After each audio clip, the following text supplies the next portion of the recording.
So, itutuloy po natin, no? Ito yung tatlong huli na nangganap ng taong ito, 2023. Noong October 22 po, nagsagawa ng mapanganib na pag-udyok ang barkong pagkilos. Pinakita ko na po yung kanina. At itong ito namang Oktubre 23,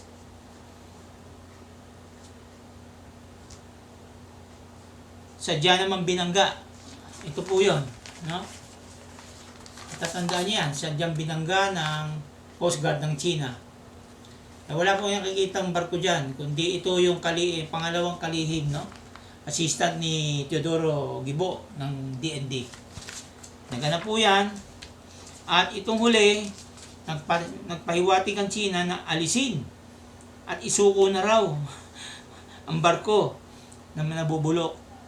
Noong nangyari po ito, Oktubre 28, 2023. Yan na ho ang kabuuan ng mga ginawa ng China sa atin. Pero sasabihin ko sa inyo, ngayon po ay Nobyembre 11 o 10. 11 ba? Meron naman po nangyari, kahapon yata yun. Nagdala na naman, may Navy pa. Nagdala na ng pagkain, hinarang po. Ilan yung 4 yata yung barko natin, 2 po yung barko ng China. So, nakita nyo yan. Yan mahaba niyang binasa ko sa inyo. Ayan. Hanggang sa huli. Nakita nyo? Ilan ho lahat ito? 36 na insidente. 36 na insidente. Hindi kasama yung mga hindi pa na-report. Simula ng simula po ng 1988. Ay, hindi pala atin yan, sa Vietnam. Simula po ng 2000 hanggang 2023. 36 incident ang naganap. Normal ho ba yan? Yan ang tanong ko sa inyo.